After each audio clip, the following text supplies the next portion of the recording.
সালাম আলাইকুম। এরপর যে আমরা কুমিল্লা বোর্ড 2025 এর একটা কোশ্চিন সলিউশন করব।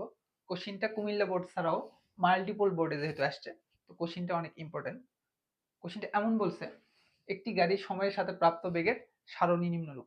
অর্থাৎ একটা গাড়ির সময় বনাম বেগের সারণী দেওয়া আছে, সেখান থেকে গ নাম্বার কোশ্চিন যেটা বের করতে বলছে, গাড়িটি 40 সেকেন্ডে অতিক্রান্ত দূরত্ব নির্ণয় করো। সারণী একটু খেয়াল করে দেখবা, 40 সেকেন্ড বলতে টোটাল অতিক্রান্ত দূরত্ব বোঝাইছে। উপরে প্রশ্ন যেহেতু সময়ের ভ্যালু নির্দেশ করে, তাহলে টোটাল 40 সেকেন্ডের অতিক্রান্ত দূরত্ব নির্ণয় করতে বলছে।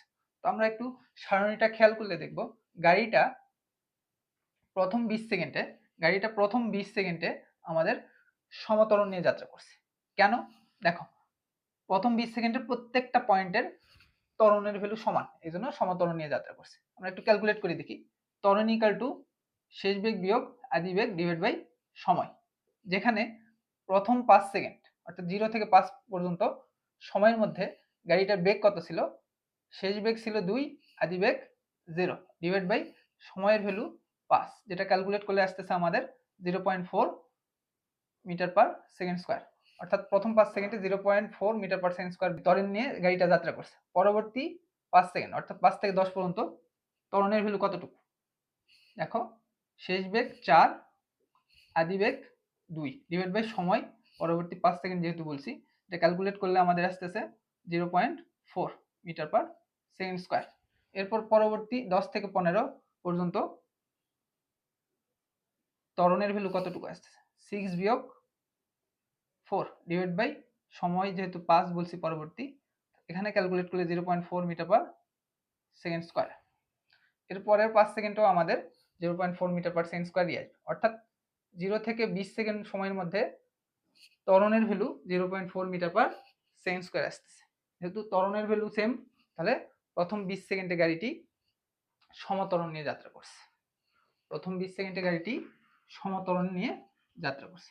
দেখো, আমরা এই ডাটা অনুযায়ী ক্যালকুলেশনের সুবিধার্থে, তোমাদের বোঝানোর সুবিধার্থে গ্রাফ ড্র করছি, যেখানে এক্স অ্যাক্সিস বরাবর সময় নির্দেশ করবে এবং ওয়াই অ্যাক্সিস বরাবর বেগের মান নির্দেশ করবে।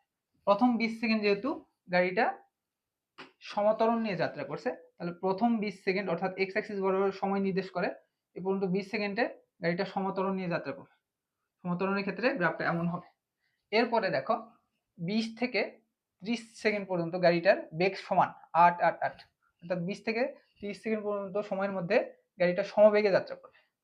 20 থেকে 30 সেকেন্ড সময়ের মধ্যে গাড়িটা সমবেগে যাত্রা করবে, যার বেগের মান 8 মিটার পার সেকেন্ড। এরপরে 30 থেকে 40 সেকেন্ড পর্যন্ত গাড়িটি 30 থেকে 40 সেকেন্ড পর্যন্ত গাড়িটি সমমন্দনে যাত্রা করবে। অর্থাৎ গাড়িটা প্রথম 20 সেকেন্ড সমতরণ নিয়ে যাত্রা করবে, পরবর্তী 10 সেকেন্ড সমবেগ নিয়ে যাত্রা করবে এবং লাস্ট 10 সেকেন্ড গাড়িটা সমমন্দন নিয়ে যাত্রা করবে। আমাদের টোটাল অতিক্রান্ত দূরত্ব অর্থাৎ 40 সেকেন্ডের অতিক্রান্ত দূরত্ব নির্ণয় করতে বলছে। তাহলে আমরা টোটাল 3 ক্ষেত্রের অতিক্রান্ত দূরত্ব নির্ণয় করে যোগ করে দিব, তাহলে আমাদের 40 সেকেন্ডের অতিক্রান্ত দূরত্ব চলে আসবে। তাহলে প্রথমে আমরা সমতরণে অর্থাৎ গাড়িটার প্রথম 20 সেকেন্ডের অতিক্রান্ত দূরত্ব নির্ণয় করে ফেলি। গাড়িটির প্রথম 20 সেকেন্ডে অতিক্রান্ত দূরত্ব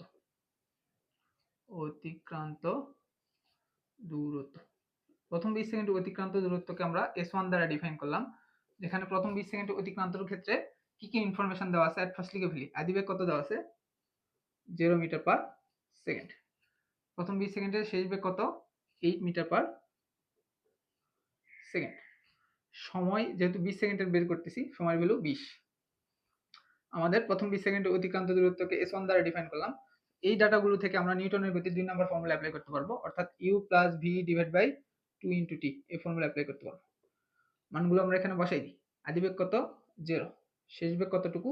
8 ডিভাইড বাই 2 ইনটু সময়। সময়ের ভ্যালু আমাদের কতটুকু? 20 দেওয়া আছে। এটা ক্যালকুলেট করলে আমাদের 80 মিটার, অর্থাৎ প্রথম 20 সেকেন্ডে গাড়িটি 80 মিটার দূরত্ব অতিক্রম করে। এরপরে সমবেগের ক্ষেত্রে অর্থাৎ পরবর্তী 10 সেকেন্ডের অর্থাৎ 20 থেকে 30 সেকেন্ড পর্যন্ত অতিক্রান্ত দূরত্ব নির্ণয় করব। তাহলে পরবর্তী 10 সেকেন্ডে গাড়িটির অতিক্রান্ত দূরত্ব নির্ণয় করব। পরবর্তী 10 সেকেন্ডের ক্ষেত্রে কি কি ইনফরমেশন দেওয়া আছে? যেহেতু 10 সেকেন্ড বলছি, টি এর ভ্যালু আমাদের 10 আসবে। এরপর যেহেতু সমবেগে যাত্রা করছে, আমাদের বেগের ভ্যালু পরবর্তী 10 সেকেন্ডের ক্ষেত্রে 8 মিটার পার সেকেন্ড হবে। বেগের ভ্যালু 8 মিটার পার সেকেন্ড। তো পরবর্তী 10 সেকেন্ডের অতিক্রান্ত দূরত্বকে আমরা s2 দ্বারা ডিফাইন করলাম। যেহেতু গাড়িটি পরবর্তী 10 সেকেন্ডে সমবেগে যাত্রা করছে, তাহলে সমবেগের ক্ষেত্রে s vt এই ফর্মুলা ইউজ করব। যেখানে v এর ভ্যালু আমরা এখানে বসাই দিই 8, t এর ভ্যালু আমাদের 10 আছে।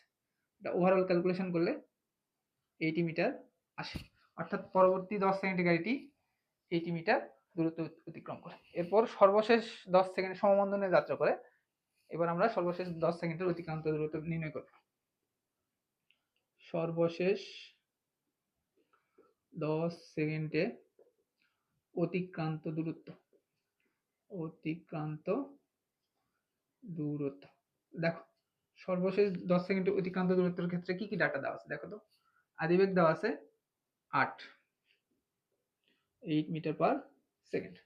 শেষ বেগ দেওয়া আছে সর্বশেষ 10 সেকেন্ডের ক্ষেত্রে 4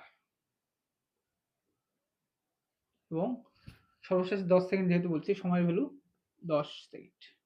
সর্বশেষ 10 সেকেন্ডের ক্ষেত্রে অতিক্রান্ত দূরত্বকে আমরা s3 দ্বারা ডিফাইন করলাম। s3 ভ্যালু বের করব। দেখো, এই চারটা ডাটার ক্ষেত্রে নিউটনের গতি 2 নম্বর সূত্র অ্যাপ্লাই করব, অর্থাৎ u + v / 2 * t এই ফর্মুলা ইউজ করব।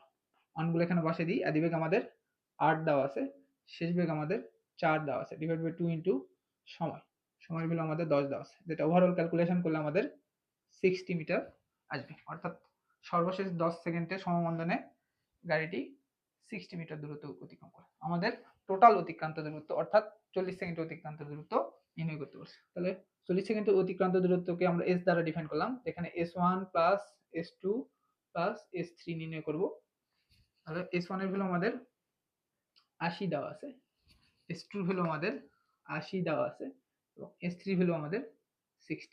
এটুকু ওভারঅল ক্যালকুলেশন করলে আমাদের আসতেছে 220 মিটার। অর্থাৎ গাড়িটি 40 সেকেন্ডে টোটাল 220 মিটার দূরত্ব অতিক্রম করে। এভাবেই আমাদের এই কোশ্চেনটার সলিউশন করতে হবে। এরপর আমরা ঘ নম্বর কোশ্চেনের সমাধান করব। ঘ নম্বর কোশ্চেন যেটা বের করতে বলছে, গাড়িটি বেগ সময় লেখচিত্র অঙ্কন করে এর বিভিন্ন অংশের গতি প্রকৃতি বিশ্লেষণ করো। এট ফার্স্ট আমরা গাড়িটির বেগ সময় লেখচিত্র অঙ্কন করব, তারপর গতি প্রকৃতি বিশ্লেষণ করব। তো গ নম্বরে আমরা বোঝার সুবিধার্থে তোমার বেগ সময় লেখচিত্র অঙ্কন করে ফেলছিলাম। তো লেখচিত্র অঙ্কনের সময় আমাদের এক্স অ্যাক্সিস বরাবর সময় নির্দেশ করতে হবে এবং ওয়াই অ্যাক্সিস বরাবর বেগের মান নির্দেশ করতে হবে। উপরিক্ত ডাটা অনুযায়ী আমাদের প্রথম যে 20 সেকেন্ড, এই 20 সেকেন্ডে তোমার গাড়িটা সমতল নিয়ে যাত্রা করছে, আমরা দেখছিলাম। তারপরে পরবর্তী 20 থেকে 30 সেকেন্ড পর্যন্ত গাড়িটি সমবেগ নিয়ে যাত্রা করছে এবং লাস্ট 30 থেকে 40 সেকেন্ড পর্যন্ত গাড়িটি সমমন্দনে যাত্রা করছে। তাহলে গাড়িটাই টোটাল 3 ভাবে যাত্রা করছে। তাহলে গাড়িটির গতির প্রকৃতি কেমন হবে? গতির প্রকৃতি প্রথমে ও এ পয়েন্ট যেটা আছে, এই পয়েন্টে আমাদের সমত্বরণ হবে এবং গতির প্রকৃতি এ বি পয়েন্টে আমাদের সমবেগ হবে এবং গতির প্রকৃতি আমাদের বিসি পয়েন্টে সমমন্দন হবে। অর্থাৎ গাড়িটির গতির প্রকৃতি আমাদের ডিফাইন করে দেওয়ার পর ম্যাথামেটিক্যালি বের করতে হবে, বের করে দেখাইতে হবে। দেখো, প্রথমে আমরা ওয়ে পয়েন্ট অর্থাৎ সমত্বরণের ক্ষেত্রে ত্বরণের ভ্যালু ম্যাথামেটিক্যালি বের করব, তারপর ধাপে ধাপে বাকি দুই অংশের ক্ষেত্রে গতি প্রকৃতি বিশ্লেষণ করব ম্যাথামেটিক্যালি।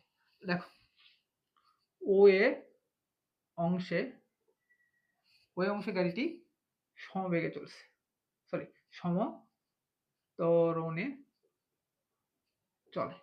সমত্বরণের ক্ষেত্রে আমরা ত্বরণের ভ্যালু ম্যাথামেটিক্যালি বের করে দেখো। ত্বরণ ইকুয়াল টু শেষ বেগ বিয়োগ আদিবেগ ডিভাইড বাই সময়। ওয়ে বরাবর শেষ বেগ আমাদের কত আছে 8, আদিবেগ কত 0, 8 - 0 ডিভাইড বাই সময় কতটুকু ওয়ে পয়েন্ট বরাবর 20 আছে, কত 20। এটুকু ক্যালকুলেট করলে 0.4 মিটার পার সেকেন্ড স্কয়ার। অর্থাৎ ওই অংশে সমত্বরণে চলে এবং সমত্বরণের পরিমাণ কতটুকু 0.4 মিটার পার সেকেন্ড স্কয়ার। এরপর এবি অংশে গতির প্রকৃতি বিশ্লেষণ করব। এবি বরাবর আমাদের সমবেগে চলছে গাড়িটি, এবি অংশে সমবেগে চলে। সমবেগের ক্ষেত্রে আমাদের ত্বরণের ভ্যালু ম্যাথামেটিক্যালি দেখাইতে হবে। ত্বরণ ইকুয়াল টু শেষ বেগ বিয়োগ আদি বেগ ডিভাইড বাই সময়। এবি পয়েন্টে দেখো শেষ বেগ কত 8, আদি বেগ কতটুকু এবি পয়েন্টের 8, শেষ বেগ 8 আদি বেগ 8 ডিভাইড বাই সময়। এবি পয়েন্টের সময় ভ্যালু কত 20 থেকে 30, অর্থাৎ 30 বিয়োগ 20 করলে 10 আসে, একটু ক্যালকুলেশন করলে 0 আসে, 0 মিটার পার সেকেন্ড স্কয়ার। অর্থাৎ এবি অংশে সমবেগে চলে গাড়িটি এবং ত্বরণের ভ্যালু 0, ত্বরণের ভ্যালু যেহেতু 0 সেহেতু সমবেগে চলে। এরপর আমাদের বিসি পয়েন্টে গাড়িটি সমমন্দনে চলে, তাহলে এখান থেকে বিসি অংশে বিসি পয়েন্টে আমাদের ত্বরণের ভ্যালু ম্যাথমেটিক্যালি দেখাইতে হবে, শেষ বেগ বিয়োগ আদি বেগ ডিভাইড বাই সময়। দেখো বিসি পয়েন্টের শেষ বেগ কত 4 বিয়োগ আদি বেগ কতটুকু আমাদের বিসি পয়েন্টে 8 ডিভাইড বাই বিসি পয়েন্টের সময় কতটুকু দেখো তো, বিসি পয়েন্টের সময় 30 থেকে 40 অর্থাৎ 10 সেকেন্ড, ক্যালকুলেট করলে -0.4 মিটার পার সেকেন্ড স্কয়ার। অর্থাৎ বিসি পয়েন্টের সমমন্দনে চলে এবং সমমন্দনের ভ্যালু কত 0.4 মিটার পার সেকেন্ড স্কয়ার। এভাবেই আমাদের গ্রাফ ড্র করে গতির প্রকৃতি বিশ্লেষণ করতে হবে, অর্থাৎ গতি প্রকৃতি সমত্বরণ, সমবেগ নাকি সমমন্দন, এটা আমাদের ম্যাথমেটিক্যালি ডিফাইন করে দেখাইতে হবে।